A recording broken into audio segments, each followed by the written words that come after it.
우리 로마서 오늘 8장 좀 보시겠습니다. 로마서 8장.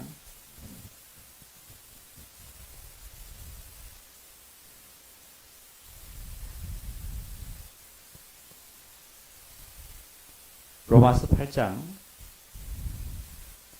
17절 우리 함께 읽겠습니다.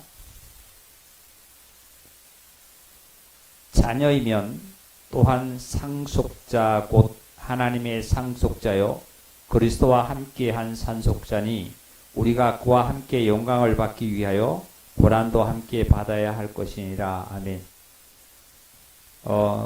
이 로마서는 성경 전체 로마서 8장은 성경 전체에 보면 아마 굉장히 보석이라고 할 수 있는 그러한 이 8장인 것 같아요. 그래서 그 보석 중에서도 아주 중심적으로 빛이 나는 그러한 이 로마서 8장임을 우리는 정말 믿습니다. 1장부터 로마서 1장부터 7장까지 하나님께서 1장 로마서 1장으로 돌아가 보시겠습니다. 로마서 1장으로 돌아가시면 바울 사도가 이 복음에 대해서 어떤 것이라는 사실을 말씀을 하시고 나서 그리고 하나님을 경외치 아니함으로 죄인이라는 것을 이렇게 드러냅니다. 그래서 그 죄인이 실질적으로 현실에 살아가면서 삶에서 죄를 짓고 있는 사실을 로마서 1장 26절부터 아주 적나라하게 이렇게 말씀을 증거하셨어요. 그 결과가 죄를 짓고 사는 그 결과가 인간이 31장 32절에 보면은 사형에 해당한다고 이렇게 정말 하나님께서 정해 놓으신 것을 사도 바울은 이렇게 증언을 했습니다. 그리고 2장으로 넘어가시면 이제 하나님께서 말씀하신 바울을 통해서 죄에 대해서 그리고 쭉 할례에 대해서 쭉 말씀을 증거하세요. 그리고 3장에 넘어가시면 9절의 이하의 말씀 중에 보면은 유대인이나 헬라인이나 모든 자가 다 죄인이라는 사실을 하나님께서 정말 이미 말씀하신 것을 다시 이렇게 바울이 선포를 했습니다. 그래서 10절을 보니까 기록된 바 의인은 없나니 하나도 없으며 깨닫는 자도 없고 하나님을 찾는 자도 없다. 그리고 다 한 가지로 치우쳐서 무익하게 되고 목구멍은 열린 무덤이라고 13절에 말씀을 하셨어요. 우리가 아무리 음식을 먹어도 항상 무덤처럼 목구멍은 열려 있고요. 혀로는 속임을 베푼다 그랬죠. 입술에는 독사의 독이 있다 그랬고 입에는 저주와 악독이 가득하고 그 발은 인간의 딛고 다니는 발은 피 흘리는데 빠른지라 16절 보니까요. 파멸과 고생이 그 길에 있어 평강의 길을 알지 못하였고 그들이 눈앞에 하나님을 두려워함이 없느니라. 이 과연 바울이 로마 교회에 가서 이렇게 선포할 때에 9절을 보면 3장 9절을 보니까 이렇게 말씀하셨죠. 그러면 어떠하냐? 우리는 그랬습니다. 우리는 나으냐? 결코 아니라 말이죠. 유대인이나 헬라인이나 다 죄 아래 있다고 우리가 이미 선언했다. 로마에 있는 교회든지 그리고 이방인이든지 또한 헬라인이든지 누구든지 간에 이미 죄 아래 있다는 사실을 선언해서 죄 가운데 빠져서 사는 사람들이 어떻게 사느냐면은 아까 말씀대로 13절 이하에 쭉 내려가세요. 16절을 보니까 파멸과 고생이 그 길에 있어. 인간에게는 파멸과 고생이 그 길에 있어서 평강의 길을 알지 못하였고 그들의 눈앞에 하나님을 두려워함이 없다. 하나님을 두려워하지 아니하고 세상으로 살아간다 이거예요. 그리고 이 4장에 넘어가면 이제 바울은 아브라함의 믿음에 관해서 증언하기 시작합니다. 그래서 믿음으로 말미암아 구원을 받는다는 사실을 로마서 1장의 말씀 중에 특히 강하게 드러내신 것이 1장 16절에 보면은 내가 복음을 부끄러워하지 않는다. 그렇고 복음은 모든 믿는 자에게 주시는 하나님의 능력이다. 구원이다 하고 바울은 증거를 하십니다.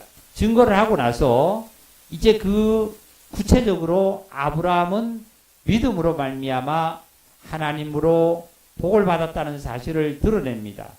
그리고 이제 율법을 드러내서 율법이 무엇이고 그리고 또한 믿음이 무엇인가를 온전히 드러내서 하나님의 의를 이제 믿음으로 말미암아 칭함을 주는 의를 칭함을 주는 이런 역사를 이제 바울 사도는 증거를 하기 시작합니다.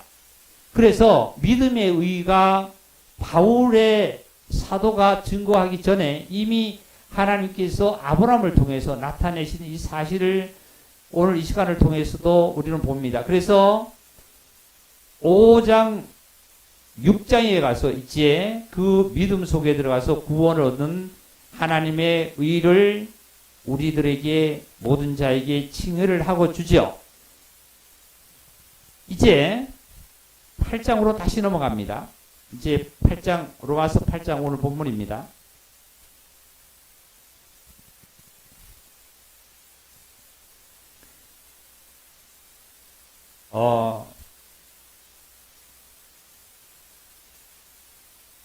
성령의 사람이라고 우리가 그리스도인이라고 말을 우리는 하고 있죠.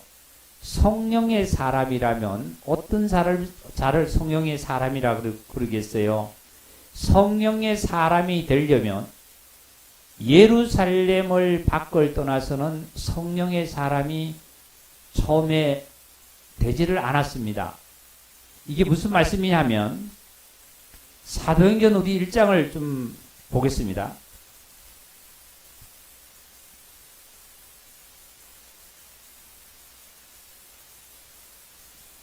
사도행전 1장입니다. 1장에 4절입니다. 4절. 예수님께서 이제 무덤에서 부활하신 이후에 승천하시기 전에 이제 말씀하신 거예요. 사도와 함께 모이사 그들에게 분부하여 이르시되 예루살렘을 떠나지 말고 내게서 들은 바 하나님께서 약속하신 것을 기다리라. 그러니까 예루살렘 밖으로 가면 초대 오순절날 성령이 임하는 것은 받을 수가 없었어요. 그러니까 예수님께서 부활하셔서 승천하시기 전에 하신 말씀이 바로 예루살렘을 떠나지 말고 내가 너들에게 약속한 것을 너희들이 들었지 않느냐. 사복음서에 그 예수님께서 제자들에게 말씀하셨잖아요. 내가 갔다가 너희에게 보내준다고 다른 보혜사를 보여준다. 그 약속을 기다리라 말이죠. 그리고 5절에 보니까 요한은 물로 침례를 베풀었으나 너희는 몇 날이 못되어 성령으로 침례를 받으리라. 당시에는 성령님이 모든 자에게 일시적으로 임한 게 아닙니다. 당시에는 예루살렘에 제자들이 모이는 예루살렘 성 안에 제자들이 모여있는 곳에만 약속한 자들에게만 확실하게 임했습니다. 그 임하신 것이 사도행전 2장입니다. 2장 1절에 보니까 오순절 날이 이미 이름에 그들이 다 한 곳에 모였더니 그랬어요. 오순절 날이 이름에 한 곳에 모였다는 것은 바로 예루살렘입니다. 모였으니 호련히 하늘로부터 급하고 강한 바람 같은 소리가 있어 그들이 앉은 온 집에 가득했는데 불의 혀같이 갈라지는 것 같이 그들에게 보여 각 사람 위에 하나씩 임했다. 성령님이 여러 개인데, 예? 구슬처럼 여러 개인데, 너도 하나 주고 나도 하나 주고가 아니라, 즉 성령님은 한 분이십니다. 한 분이신데도 거기에 모여있는 자들에게 각자에게 성령님이 역사하고 똑같이 나타났다는 그 말씀이에요. 이만희 그들이 다 성령의 충만함을 받고 성령이 말하심을 따라 다른 언어들로 말하기를 시작했더라. 이런 말씀하셨어요. 그러니까 예수님의 손에 3년이란 동안을 길림을 받고 교육을 받은 제자들이라 한다 할지라도 성령의 사람, 하나님의 사람, 즉 성령님으로 거듭난 그리스도인이라고 칭함을 받을 수 있으려면 당시의 제자들이라 할지라도 이 예루살렘을 떠나지는 않았어야만 합니다. 그리고 난 다음에 성령이 임해서 제자들을 통해서 오순절 교회를 통해서 이제 전 세계적으로 성령님이 역사를 해서 하나님께서 이제 전파를 하시도록 사도들을 통해서 나타내셨죠. 이래서 다시 로마서로 갑니다. 로마서 8장으로 갑니다.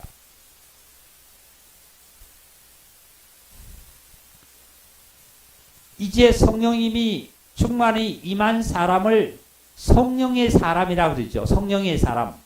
성령의 사람인데 성령이 오늘날 이 오순절날 당시에 임하는 성령님으로 말미암아 제자들을 통하고 또한 그 정말 전도인을 통하고 지금까지 모든 저와 여러분에게도 성령님이 각자에 임하셨어요. 내주하셨습니다. 그런데 성령님이 내주하셔서 이 성령님께서 내 안에 오셔서 성령님이 일을 하실 수 있도록 내가 성령님의 일을 하실 수 있도록 성령님에게 모든 것들을 내가 드러나야만 합니다. 즉 하산이 지진이 일어나면 모든 것이 다 흔들리잖아요. 땅도 흔들리고 심지어 하산이 폭발을 하잖아요.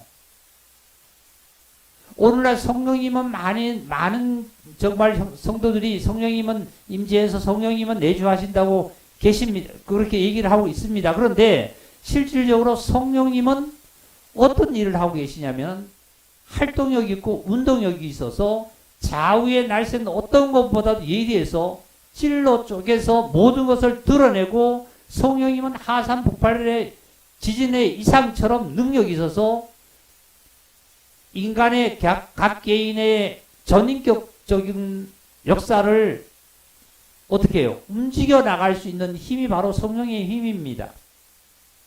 그런데 오늘날 우리 형제자매님들도 저를 비롯해서 성령님을 어느 한쪽에 모셔놨는데 이 성령님이 나를 움직여서 나의 전 인격적으로 모든 것이 하산이 폭발하듯이 폭발하는 역사가 우리 속에서 나타나지 않는다는 사실은 우리는 또한 부인할 수 없는 사실이에요.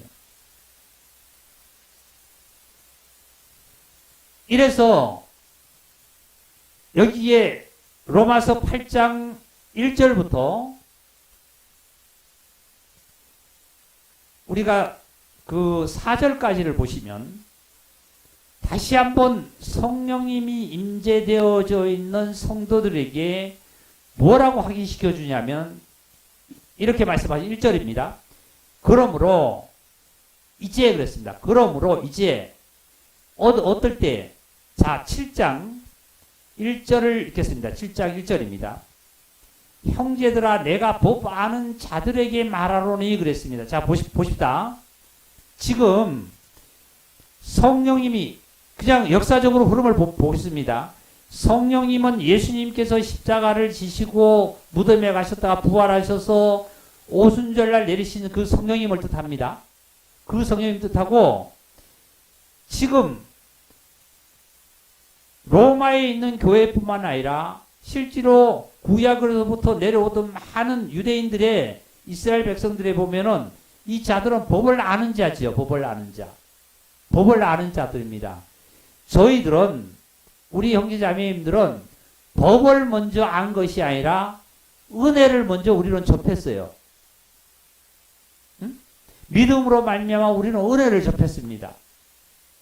사실은 유대인들도 처음에 아브라함은 법을 먼저 접한 게 아니라 아브라함에게 하나님께서 은혜로 아브라함을 갈대우리에서 불러냈죠.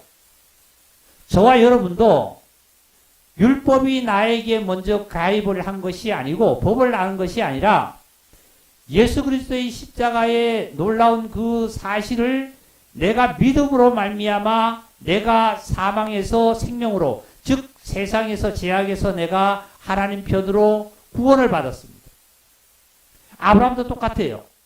그러다가 아브라함 후손에 와서 모세에게 와서 하나님께서 법을 내리셨습니다. 왜 법을 내렸냐면 이스라엘 백성들이 하나님의 은혜 속에 살아가지 않기 때문에 죄가 무엇이든지 깨닫지 못하고 살아가기 때문에 죄를 깨달아서 너희가 이렇게 살면 안 된다는 것을 거울로 주듯이 줬던 것이 법입니다. 법. 그래서 7장에 보면은 1절입니다. 형제들아 내가 법 아는 자들에게 말하노니 너희는 그 법이 사람이 살 동안만 그를 주관하는 줄을 알지 못하느냐. 맞죠? 오늘 우리 며칠 전에 뭐 TV를 통해서 전두환 전 대통령이 그 5.18로 인해 가지고 죽었다 할지라도 뭐 법을 5.18 거기 그 위원회에서 막 법을 죄를 묻는다 그러잖아요. 그런데 법원에서 공소시효 없다고 이미 끝을 냈어요. 마찬가지로 여기 뭐냐면은 법 아는 자들에게 말하노니 너희는 그 법이 사람이 살 동안만 그를 주관하지 알지 못하느냐. 잘 들으시는 이제는 이 말씀은 세상의 법으로 자꾸 생각하지 말고 영적으로 가셔야 됩니다. 남편 있는 여인이 그랬습니다. 남편 있는 여인이 그 남편 생전에는 법으로 그에게 매인받으나 만일 그 남편이 죽으면 남편의 법에서 벗어나느니라. 당시 유대 사회의 풍습을 보면은 이혼은 남편의 전적으로 남편에 의해서 이혼이 되고 안 되고 하는 겁니다. 즉 아내는 남편에 종속되어 있다고 보면 됩니다. 주된 자는 남편이고 종된 자가 아내처럼 이렇게 생각을 해왔던 풍습이 있습니다. 그래서 즉 이게 무엇을 뜻하냐면은 우리는 아내로 생각하고 그리고 하나님은 주님은 예수 그리스도는 남편으로 생각하면 됩니다. 내가 예수님과의 이혼을 하고 싶고 내가 하나님을 떠나서 살고 싶지만 예수 그리스도께서 나에게 이혼 증서를 나에게 주지 않는다라면 내가 구원받은 건 물을 수가 없어요. 이혼을 할 수가 없습니다. 이것을 나타내시기 위해서 하나님께서는 유대 사회를 모델로 들어서 남편에게 종속되어 있는 아내라고 생각해서 어떠한 사건이 있어도 어떠한 일이 있어도 남편이 이혼서를 내지 않으면은 아내는 이혼을 당하지 않습니다.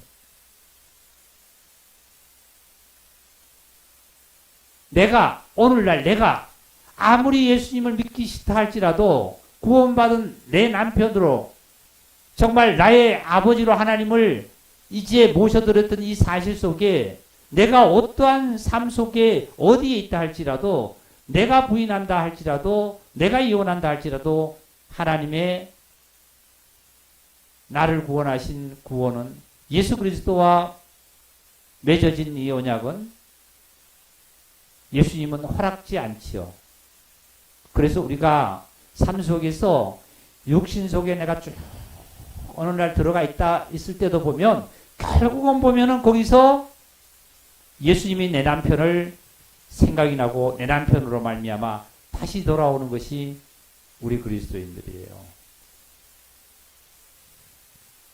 그래서 여기 말씀 보니까 2절에 보니까 남편 있는 여인이 그 남편 생전에는 법으로 그에게 매인받으나 그 남편이 만약에 죽는다라면 그 법에서 해방된다는 거죠. 즉 뭐냐면은 율법이 죽어서 없어졌다는 것이 아니라 정말 내 옛사람이 옛사람이 죽는다라면, 옛사람이 죽는다라면 나는 어디로 시집을 가느냐면 새로운 남자에게 시집을 가는데 그리스도에게 시집을 가는 거예요. 이렇게 말씀하셔서 자 3절입니다. 그러므로 만일 그 남편 생전에 다른 남자에게로 가면 음녀라. 그러나 만일 남편이 죽으면 그 법에서 자유하게 되나니 다른 남자에게로 갈지라도 음녀가 되지 아니하느니라. 음녀가 되지 않으니라. 이제 우리들은 옛사람에 대해서는 죽고 이제 부활하신 그리스도에게로 다시 우리는 정말 결혼을 해서 음녀가 되지 않으니라. 4절입니다. 그러므로 내 형제들아 너희도 그리스도의 몸으로 말미암아 율법에 대해서는 뭘 당했어요? 죽임을 당했다 이거예요. 율법에 대해서는 내가 무엇에 대해서 죽임을 당했냐면은 옛사람에 대해서 죽임을 당한 거예요. 옛사람은 어떤 사람일까요? 첫 아담으로부터 내려온 죄인의 사람이에요. 로마서 3장에서 하신 말씀대로 의인은 없나니 하나도 없다 그랬잖아요. 다 죄 아래 가뒀다 그랬어요. 하나님을 알되 영화롭게 하지도 않고요. 그리고 우상을 섬기고요. 이러한 자들이었는데 이제는 율법에 대해서 그 자가 죽었다 이거예요. 내가 율법에 대해서 죄삭은 사망이라고 그랬어요. 그렇죠? 죄삭은 사망이라는 것은 율법에 대해서는 이제 내 옛사람이 죽고 십자가에서 함께 죽고요. 그랬잖아요. 율법에 대한 죽음을 당하였으니 이는 다른 이에게 곧 죽은 자 가운데서 살아나신 이에게 죽었다가 다시 살아나신 이는 그리스도 아닙니까? 그죠? 그리스도에게 가서 우리가 하나님을 위하여 열매를 맺게 하려 하심이라 그랬어요. 하나님으로 말미암아 위에서 열매를 맺게 하려 하심이라. 어떤 열매를 맺을까요? 열매는 좋은 씨를 심었을 때 좋은 싹이 나고 좋은 잎이 피고 좋은 꽃이 피어서 좋은 열매를 맺는 걸 얘기하는 건데 바로 그리스도의 열매를 얘기하는 거죠. 그리스도의 열매. 그리스도의 열매를 맺는다는 것은 지진이 일어나서 하산이 폭발하듯이 정말 내 안에 성령님이 오셨으면 이 성령님의 역사로 말미암아 성령님의 일로 말미암아 나의 생각도 나의 감정도 나의 의지도 나의 몸도 나의 말도 나의 행동도 전체가 성령님의 능력의 다이너마이트의 힘으로 나타나는 삶을 우리가 나타난다는 거예요. 성도들에게는.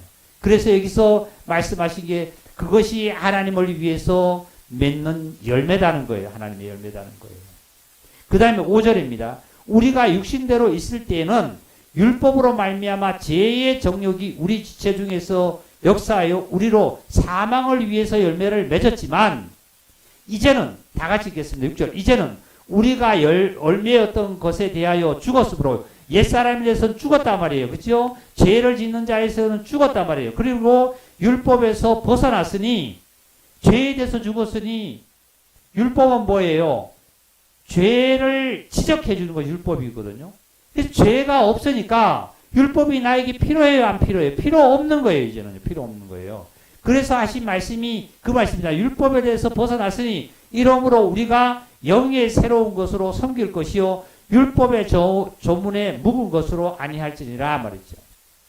이제 영으로서 그리스도의 영으로 새로운 부활의 그리스도의 영으로 말미암아 우리는 하나님을 섬기고 교회를 섬기고 성도를 섬기고 이웃을 섬기고 가정을 섬기고요. 모든 자를 섬길 수 있는 것이 새로운 영으로 그리스도의 영으로 말미암아 섬기는 사실 속에 들어있대요. 죄인으로 섬기는 것이 아니라 말이죠. 네?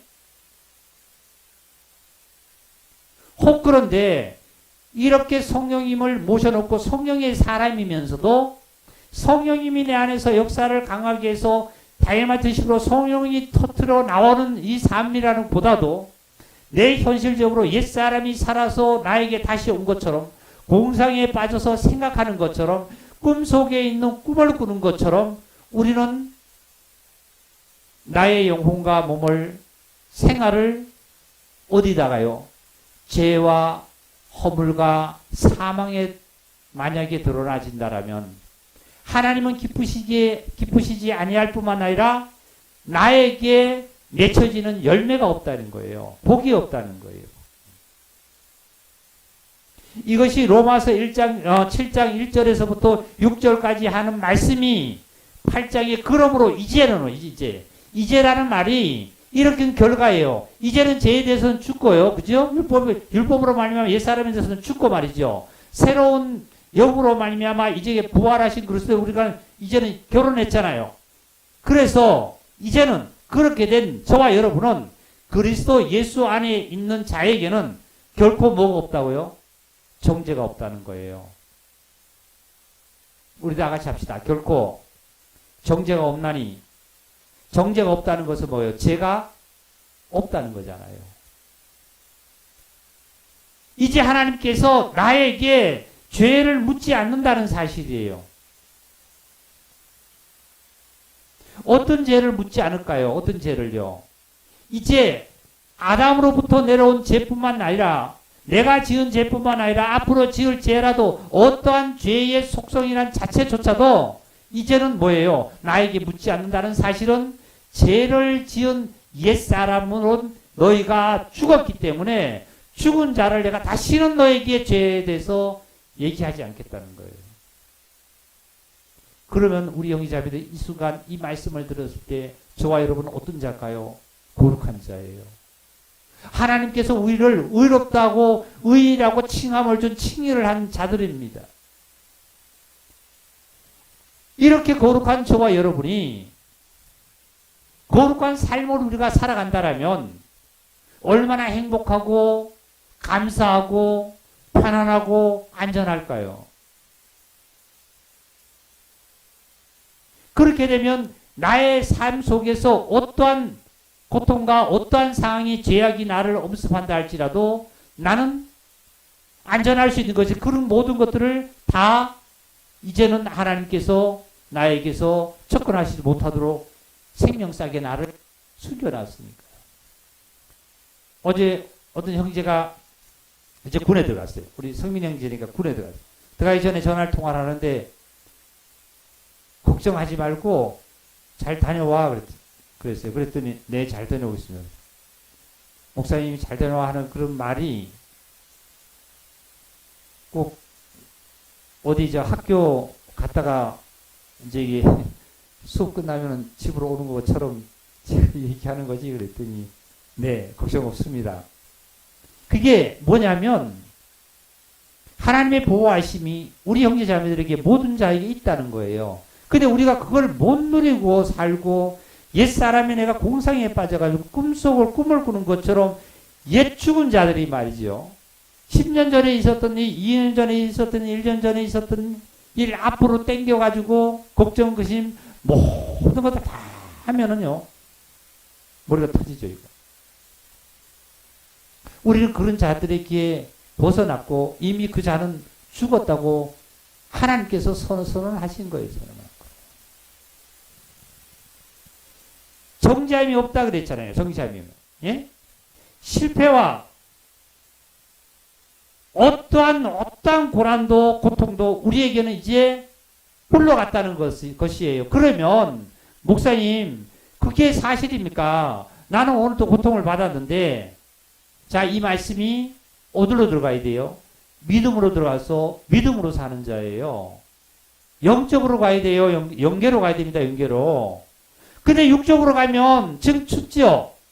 옷을 입어야만 해요. 배고프면 먹어야만 해요. 그러면 육신의 현실과 그러면 영계와 완전히 다른 겁니까? 영계가 완전히 그러니까 영적으로 말미암아 내가 살이 찌면 육신은 영으로 말미암아 이게 살아가게끔 돼 있다니까요. 믿음으로. 그러니까 하나님께서 지켜주시고 보호해주시고 이끌어주시고 때를 따라서 아름답게 먹여주신다는 거예요. 지금 마음으로 보세요. 우리가 보면 나뭇잎도 다 추워가지고 다 나뭇잎이 떨어졌죠. 그런데 나뭇잎이 떨어져도 저 나무는요 내년 가면 또 싹이 또 나요. 잎싹이 또 나옵니다. 하나님께서 완전히 죽이지 않아요. 저와 여러분도 하나님의 섭리 속에 살면 하나님은 우리를 죽이지 않습니다. 고통 아까 말씀 중에 8장에 7절이죠. 17절. 제가 다시 읽겠습니다. 자녀이면 또한 상속자 곧 하나님의 상속자요 그리스도와 함께한 상속자니 우리가 그와 함께 뭘 받기 위해서? 영광을 받기 위해서. 지금도 영광 받잖아요. 지금도 많은 이로부터 아니면 하나님으로 말미암아 모든 것이 저와 여러분은 영광을 받아요. 모든 사람으로부터도 우리는 칭찬을 받잖아요. 받기 위하여 뭐도 받아야 된다고요? 고난도 함께 받아야만 해요. 고난도. 고난이 어떤 고난일까요? 내가 내 안에 오신 성령님이 다이너마이트 식으로 역시 막 지진처럼 일으킨다면 땅을 흔들려서 모든 것을 하산을 폭발시키시듯이 내 안에 오신 성령님이 이렇게 역사하고 일을 해나가신다면 모든 자로부터도 나에게 칭송이 있을 뿐만 아니라 하나님께서 축복하실 뿐만 아니라 모든 고난과 고통이 세상에서 주는 그런 것들에서도 모든 것이 다 영광 속에 들어갈 수 있다는 사실을 하나님께서 말씀하시는 겁니다. 이제 다시 2절로 넘어갑니다. 8장 2절입니다. 이는 그리스도 예수 안에 있는 생명의 성령의 법이 그랬습니다. 이는 그리스도 예수 안에 있는 성령의 생명의 법이 즉 다시 또 전제를 합니다. 지금 그리스도 안에서 말씀드리고 믿음으로 말씀드리고 영적인 말씀을 드리는 거지 세상적으로 육적으로 지금 말씀을 전하는 거 아니에요. 그러니까 이는 그리스도 예수 안에 있는 생명의 성령의 법이 그랬습니다. 생명의 성령의 법이 죄와 사망의 법에서 너를 뭐 했다고요? 해방시켜 놨다고요. 죽음에서도 고통에서도 가난에서도 질병에서도 너를 해방해 놨다는 거예요. 그러면 너를 해방해 놨다는 말씀 속에 우리가 들어가 보면 실제로 해방이 돼 있고 해방 속에 된 성령님의 강한 역사의 삶을 살아간다면 죄와 사망이 나를 주관하지 못한다는 거예요. 악한 자가 나를 주관하지 못한다는 거예요. 두 법이 있잖아요. 두 법이. 여기서는 그냥 믿음과 율법만 얘기하는 것이 아니라 여기는 분명히 하나님께서 법을 말씀하셔서 법에서조차도 너를 해방했다는 사실을 법조문에까지 확실하게 우리를 인쳐놨다는 거예요. 법으로까지. 예? 하나님의 법전에까지 확실하게 우리 형제 자매들 나 모든 자들을 확실하게 죄와 사망의 법에서 우리를 생명의 성령의 법으로 해방해 놨다는 사실을 법전에 확실하게 저와 여러분이 이렇게 기록된 사실을 법전에까지 해놓으시기 때문에 누구도 여기서 뭐 어떻게 해요? 고역할 수도 없고. 그러니까 성령의 법이 죄와 사망의 법에서 너를 해방했다 그랬죠. 어디서요? 첫째는 죄와 사망이 죄가 있는 곳에 사망이 있는 곳에 율법이 가입하잖아요. 그게 율법에서 뭐 해방이 되었고 어디서도요? 성령의 법이 우리를 정말 해방시켜 놓으신 사실을 봅니다. 우리 여기 갈라디아서 한 장 더 찾을까요? 갈라디아 2장입니다.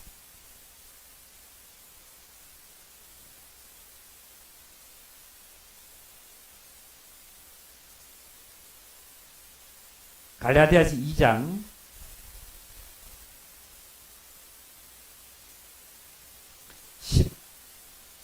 16절을 읽겠습니다. 사람이 의롭게 되는 것은 율법의 행위로 말미암이 아니요 오직 예수 그리스도를 믿음으로 말미암은 줄 알므로 우리도 그리스도 예수를 믿나니 이는 우리가 율법의 행위로서가 아니고 그리스도를 믿음으로써 의롭다 함을 얻으려 함이라. 율법의 행위로서는 의롭다 함을 얻을 육체가 없다 그랬잖아요. 그러니까 죄와 사망의 법으로서는 율법으로서는 우리가 의롭다 함을 얻을 육체가 없고 안 되지만 뭐래요? 믿음으로 말미암아. 믿음으로 말미암아 우리가 의롭다 함을 얻은 자입니다. 얻은 자. 하나님께서 오늘 저와 여러분에게 이 말씀을 하나님께서 우리에게 들려주시는 것은 이 말씀을 오늘 처음 듣는 말씀이 아니잖아요. 많이 들었던 말씀이에요. 우리가 또 많은 은혜를 받았던 말씀이에요. 그럼 왜 하나님께서 오늘 이런 말씀 해주실까요? 우리가 지금 현실적으로 보면 너무 현실로 가면은 옛사람으로 생각하면 너무 고통 속에 들어가 있는 사실이에요. 거기 있지 않다는 사실을 알려주는 거예요. 보세요. 코로나라는 것이 잠잠해질 것 같았는데 오늘은 신규 그 확진자가 보니까 5천 명이 넘더라고요. 중증 환자도 700명이고 800명이 육박하고 하루에 56명, 60명이 사망하고 말이죠. 그것은 우리의 내가 직면했지 않다 할지라도 내 개인적으로도 보면 내가 당면한 가제들이 얼마나 많습니까? 지금 추위에 오고요.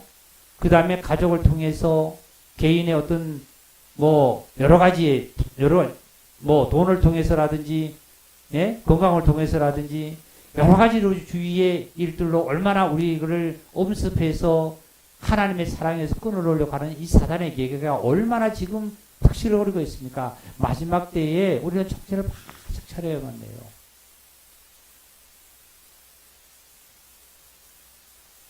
예수님께서도 말씀하시기를 무화과 나무가 싹이 나거든 멸망에 가까운 줄을 너희는 알라고 말씀했어요. 이 세대를 보고 분명히 마지막 때라는 것을 너희 분별하라 그랬습니다. 이 마지막 때 지난번에도 말씀드렸잖아요.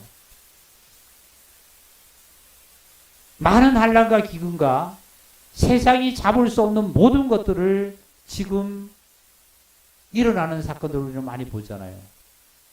얼마만큼 죄가 더 간영해야 이 세상에서는 우리는 요즘 TV 뉴스를 접하면서도 사람을 한 사람 죽었다 살인했다 하는 것을 이제는 듣고도 그랬구나 하는 시기예요 벌써요.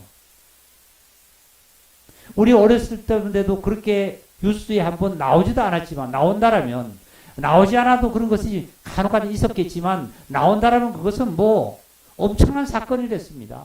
근데 요즘은 어디 사고 났대 어떻게 됐대 전염병으로 하루에 70명이 죽었대. 지금 우리나라 총 사망자가 4,000명이 육박하잖아요. 이거 대수롭지 않게 생각합니다. 우리가 왜 그러냐면 만성이 돼버렸던 거예요. 만성이 돼. 그럴 거야. 그래.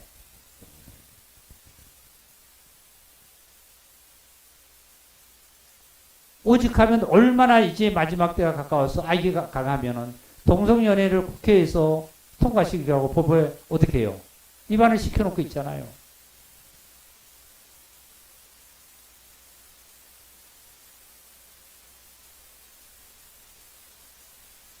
이런 상황 속에서 하나님께서는 저와 여러분에게 하나님께서 힘을 우리에게 내라고 주시는 말씀이 오늘 말씀이에요.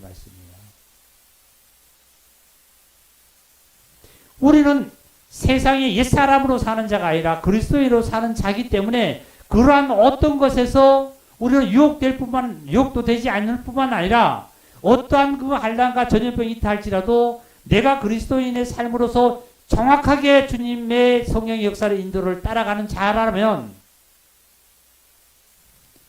어떻게 해요? 성령의 죄와 사망의 법이 성령의 법을 이길 수가 없고 성령의 법이 죄와 사망의 법에서 나를 해방해 넣었다는 사실을 꼭 기억하시고 마음에 깊이 새기셔서 오늘 저녁에 이 성령의 말씀이 나를 막 움직여서 이 몸을 내 생각을 말이고 지진을 일으켜서 누구에게요? 가정으로 돌아가서 가족에게 이것이다 하고 우리는 가족은 이런 가정이야. 우리 가족은 이런 가정이야 하면서 힘을 내서 하나님께 찬양을 드리고 모든 자에게 내가 삶을 살아갈 때 이 진리의 복음을 우리는 나타낼 수 있는 자임을 다시 한번 말씀을 드립니다. 3절 조금만 더 읽겠습니다. 3절입니다. 8장 3절입니다.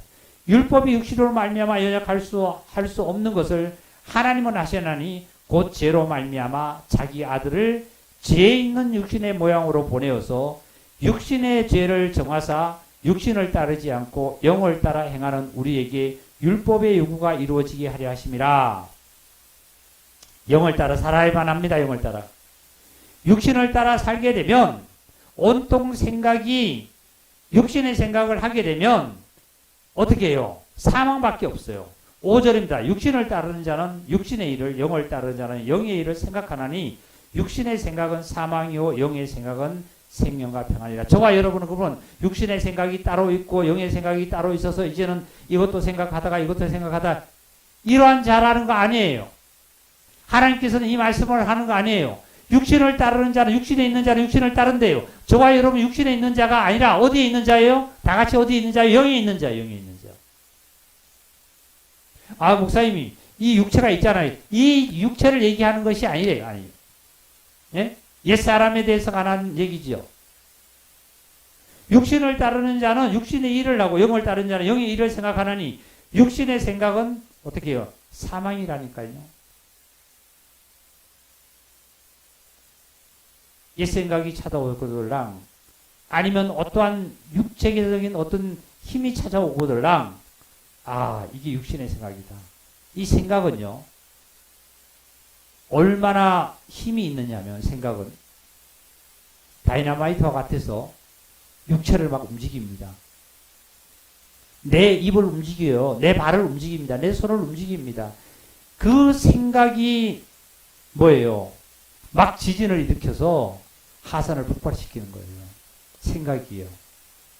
그런데 육의 생각은 육신으로 사망이 정말 열매가 맺는 곳에 내가 하산을 폭발할 거고 영의 생각으로 가면 하나님께 열매를 맺는 곳으로 내가 그쪽으로 갈 거고. 다시 한번 말씀드리지만 우리 형제자매님들은 어떤 생각이냐면 육신의 생각이 있지 아니하고 영의 생각이 있는 자이기 때문에 영으로 말미암아 영의 생각으로 하산을 폭발을 시키는 것처럼 우리의 성령님의 역사가 충만하게 나타나시기 바랍니다. 9절입니다. 만일 너희 속에 하나님의 영이 거하시면 다시 한번 확인시킵니다. 하나님께서 만일 너희 속에 하나님의 영이 거하시면 다 같이 읽을까요? 너희가 어디 있지 아니하고요? 육에 있지 아니하고 영에 있나니 누구든지 그리스도의 영이 없으면 그리스도의 사람이 아니라. 예수님의 손에서 교육을 받은 3년 동안 교육을 받은 제자들도 예루살렘 밖에 나갔을 때는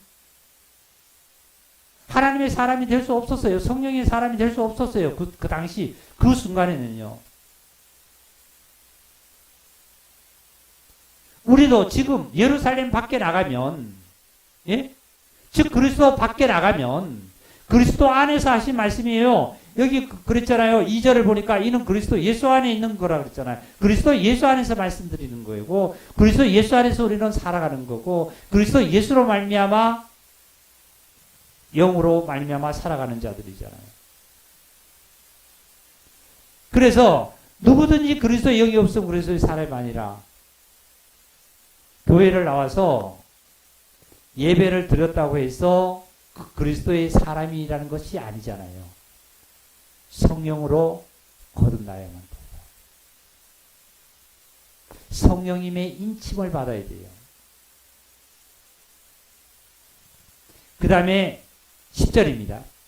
또 그리스도께서 너희 안에 계시면 몸은 죄로 말미암아 죽은 것이나 영은 의로 말미암아 살아있는 것이나 몸은 죄로 말미암아 죽었다는 것은 이 몸이 죄에 사용되었던 이 몸이 죄에 사용되었던 이 몸이 이제는 너희는 죽었다는 거예요. 이게 무슨 말씀일까요? 총칼이 전쟁하고 살인하고 하던 총칼이 완전히 그게 어디 들어가서요? 녹아져 가지고 새롭게 뭐로 만들었냐면은 이제는 호미도 만들고요. 낫도 만들어서 농부가 정말 농사의 일에 촉촉하게 사용하는 그 도구로 변했단 말이에요. 우리의 몸은 이 몸이 죄의 몸에서 말이지요. 죄를 짓는 이 몸에서 벗어나서 어디로 바뀌어졌냐면은 영으로 말미암아 살아있는 자가 됐단 말이에요. 그리스도의 삶으로 말미암아 살아가는 열매를 맺는 이 몸이 됐단 말이에요. 이 몸이.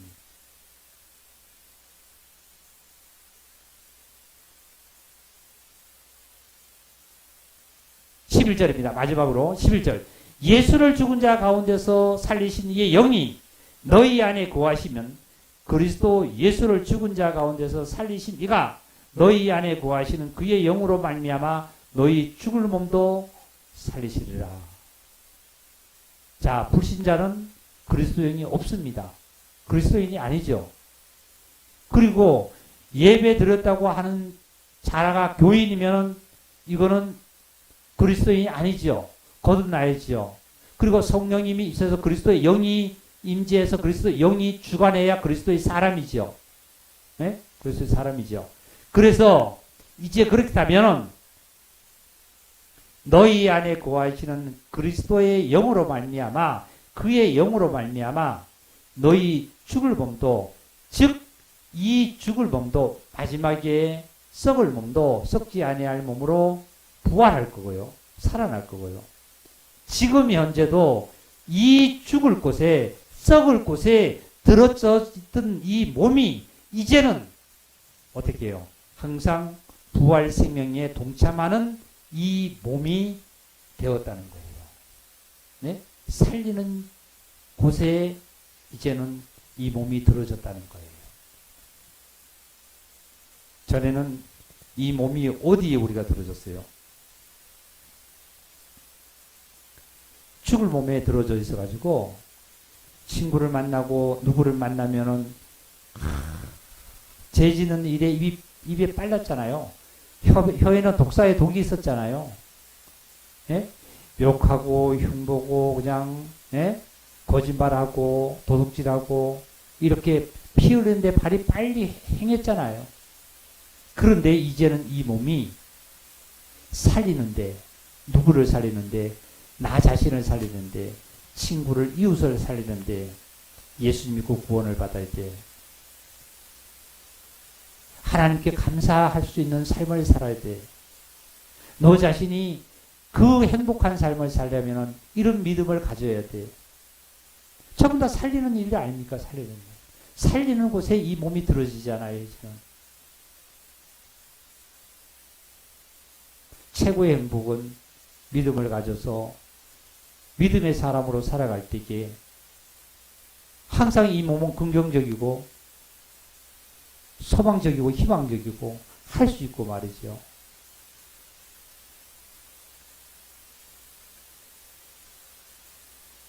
우리 젊은 형제들 간증하는 거 보면 참 하나님의 역사가 감사하고 고맙다는 것을 많이 느껴요.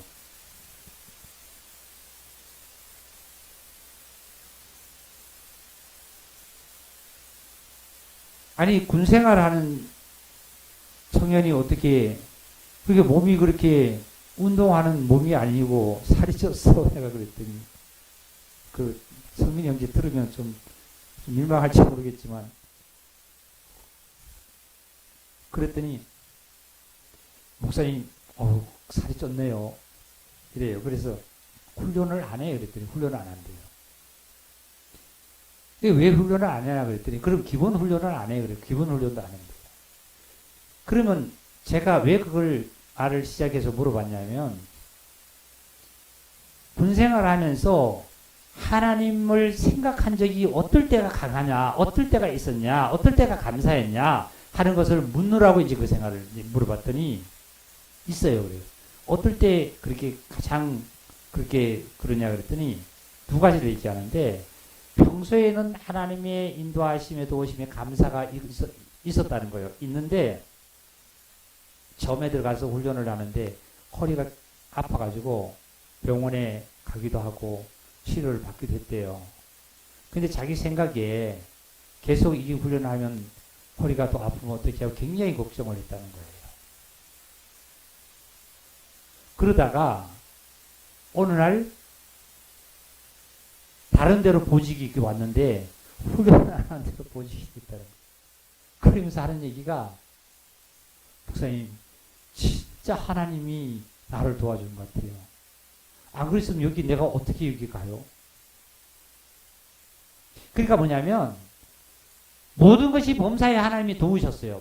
아니 그 형제뿐만 아니라 우리 다들 똑같아요. 우리 나도 마찬가지로 다들 범사에 도우시는데 그거를 하나님의 도우심이다, 하나님의 축복하심이다 깨닫고 알고 하나님께 영광 돌리고 교회 성도들에게 간증한다는 그 자체가 참으로 하나님께 영광이고 축복받는 길이잖아요.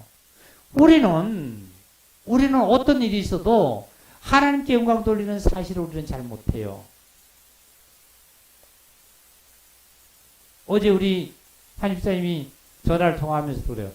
범사에 어떤 것이 있어도 나는 하나님께 감사하고 그 감사한다는 얘기를 쭉 하는데 그분에 바로 그 얘기를 했어요. 바로 그거다 말이지. 내가 어떤 상황에 놓여있든지 간에 하나님께 영광 돌릴 수 있다는 내 자신이 얼마나 감사하냐 이게요. 얼마나 감사해요. 그렇지 않고 이걸 가지고 붙들어서 너무 힘이 들고 어떻게 고통스럽고 어떻게 이걸 가지면은 이거 어떻게 갈 거예요? 하나님께 감사하는 거예요.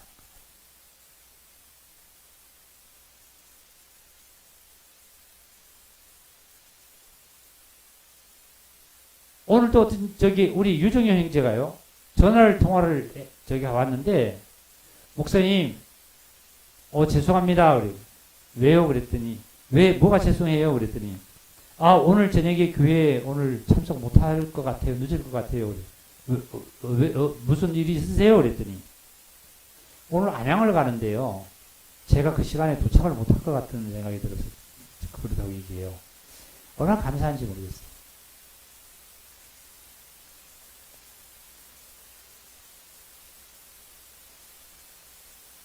그 형제님이 수요 예배에 빠지지 않고 참석을 하시는데 오늘 못 참석할 것 같으니까 그런 것을 이제 우리 책임자님한테도 말씀을 드렸겠지만 그런 것을 이렇게 얘기를 하시면서 성도의 경험을 할 수 있고 그 중심에서 하나님을 경험할 수 있다는 것은 얼마나 감사한 거냐고요.